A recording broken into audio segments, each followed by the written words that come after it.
વડોદરાના મકરપુરા જીઆઈડીસીની ઇરડા કંપનીમાં કરંટ લાગવાને કારણે એક આશાસ્પદ યુવકનું મોત થતાં ગમગીની વ્યાપી ગઈ છે। શહેરના અગ્રણી ઔદ્યોગિક વિસ્તાર મકરપુરા જીઆઈડીસીમાંથી એક અત્યંત હૃદયદ્રાવક ઘટના સામે આવી છે। અહીં આવેલી ઇરડા કંપનીમાં ફરજ દરમિયાન કરંટ લાગવાને કારણે એક આશાસ્પદ એપ્રેન્ટિસ યુવકનું કરુણ મોત થયું છે। અકસ્માત સર્જાતા જ ગંભીર હાલતમાં યુવકને તાત્કાલિક નજીકની ખાનગી હોસ્પિટલમાં ખસેડવામાં આવ્યો હતો, પરંતુ કમનસીબે સારવાર શરૂ થાય તે પહેલા જ તેને દમ તોડી દીધો હતો। મૃતક યુવકની પૃષ્ઠભૂમિ જાણીને સમગ્ર પંથકમાં ભારે અરેરાટી વ્યાપી ગઈ છે। આશાસ્પદ યુવકે અગાઉ જ પોતાના માતા પિતાની છત્રછાયા ગુમાવી દીધી હતી અને તે પરિવારનો એકમાત્ર દીકરો હતો। અનાથ યુવકના આ રીતે અકાળે અવસાનથી તેના પાડોશમાં રહેતા સ્થાનિક લોકો સ્તબ્ધ થઈ ગયા છે અને સમગ્ર વિસ્તારમાં શોકનું મોજું ફરી વળ્યું છે। બીજી તરફ આ ઘટનાને પગલે કંપની તંત્ર સામે ભારે આક્રોશ જોવા મળી રહ્યો છે। પાડોશીઓએ ગંભીર આક્ષેપ કર્યો છે કે કંપની પ્રશાસનની ઘોર બેદરકારી અને સેફટીના સાધનોના અભાવને કારણે જ આ નિર્દોષ યુવકે પોતાનો જીવ ગુમાવવો પડ્યો છે।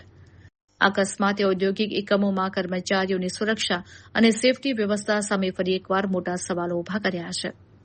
ઘટના અંગે મકરપુરા પોલીસે હાલ અકસ્માતે મોતનો ગુનો નોંધી મૃતદેહને પોસ્ટમોર્ટમ અર્થે ખસેડીને કાયદેસરની તપાસ શરૂ કરી છે। આ ઘટના જે સવારની ઘટના છે, છોકરો ફર્સ્ટ શિફ્ટ કરીને આવ્યો હતો। અમને ખબર નથી કે આ છોકરો સેકન્ડ શિફ્ટ માટે બી આ લોકોએ બોલાયો છે। સેકન્ડ શિફ્ટ માટે હોય છે કંપનીને, દરેક કંપનીને ખબર છે કે 4 કલાકનો બ્રેક તો ફરજિયાત છે। ફેક્ટરી એક્ટના મુજબ તમે ડાયરેક્ટ કોઈ છોકરાને અપ્રેન્ટિસે ડબલ શિફ્ટ નથી કરાવી શકતા। આ લોકોની મોટી વાંક છે, આ મોટી ભૂલ છે, છતાં આ લોકોએ છોકરાને ફોર્સ કરીને બોલાવ્યો। બિચારો એને કને નોલેજ નથી। આ લોકો આ જોબ માટે આપણા બિચારા અપ્રેન્ટિસ છોકરાઓ આપણી જાનને જોખમમાં નાખે છે।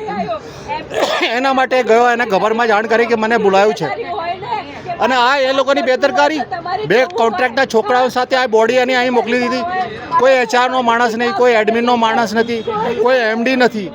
આ કંપનીની ગેરકાયદેસર એ રિસ્પોન્સિબિલિટી છે, અને હું કંપનીને બ્લેમ કરું છું કે આ ટોટલી નેગ્લિજન્સી છે।